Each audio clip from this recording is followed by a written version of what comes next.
What's up people, welcome back to my channel. My name is Bhaskar. I hope you all are fine. Today's topic is containers. We are going to discuss about division tag, div and span tag. Okay, so let's get started.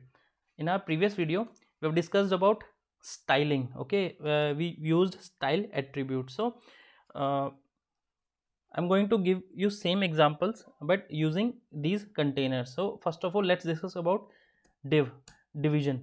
Okay, if you guys are planning to purchase domain name or web hosting service, I would recommend you domainracer.com.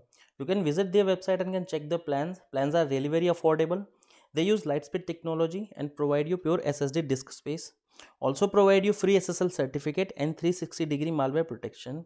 Also provide you 7 plus strong security features like Immunify 360 and Immunify AV plus. Okay, the customer support is awesome and available round the clock 24 into 7. Server locations are UK, India, USA, Germany, France, Singapore, Canada and many more.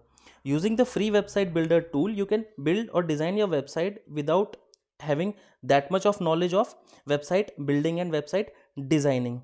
So let's get back into the topic.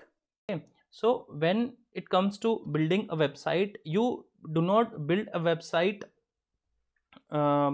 element by element. You build website block by block. Okay, you takes multiple elements, then you club elements in some divisions. For example, you have 20 to 25 elements in your web page, so you make blocks of those elements as per your requirement. So those blocks are called divisions. Okay, so you can do that through div tag and span tag. So there is only one difference between div and span, that is this element contains inline content and this element contains block contents. In previous video we have discussed about block and inline elements. Inline elements are which only takes a space they require, but in division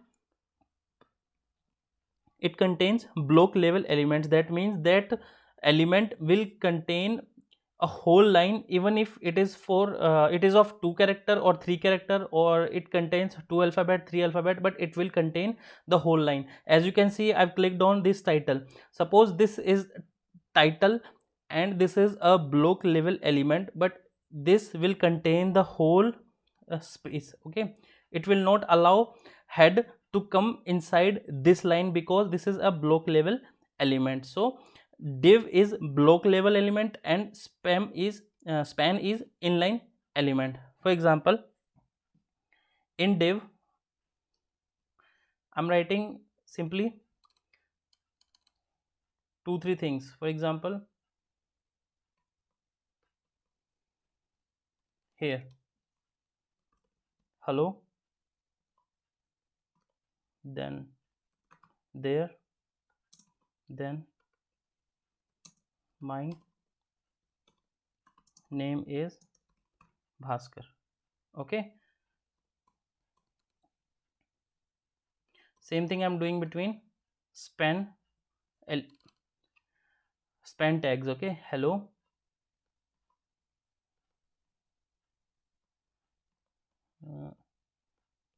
there,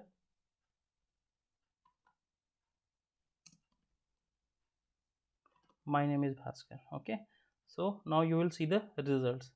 So each division contains whole line. For example, first division is hello. Hello contains the whole line. It doesn't allow another element to reach its area or its this width. Okay, then same goes with there, because there is another division, then my name is Bhaskar is another division. But in span you can clearly see hello only contains the space it require, then there contains the space it require, and my name is Bhaskar is just right after there. So this is how span and div works.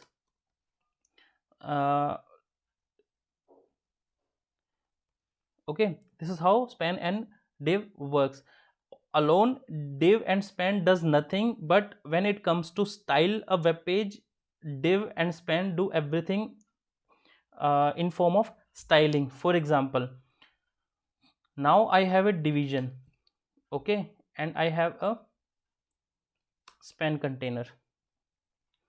For example, you have paragraph inside division. Hello there, my name is Bhaskar and I'm copying the whole line and pasting it several times. So this has become our para. Refreshing the page and showing you. So this is our para, for example. And in same division, you have a heading. I'm using same text in heading. And in same line, you have one more heading which is H3.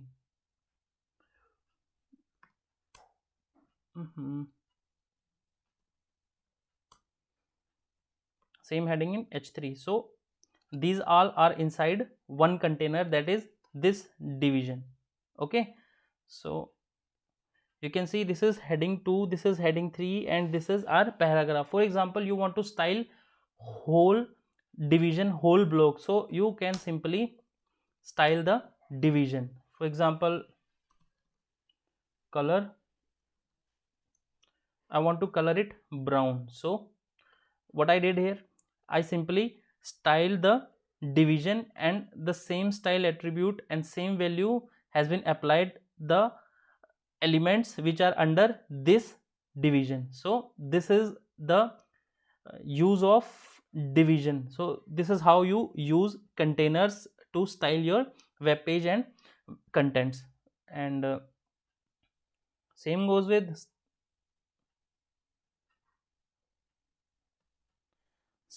span. So if you want to define inline elements, then you can simply use a span container. What span container does, span doesn't contain the whole width. Okay, so as soon as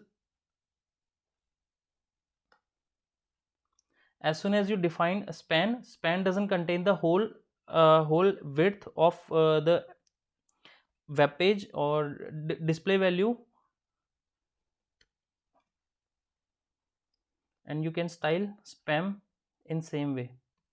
Sorry, I'm calling it spam again and again. You can color span in same way.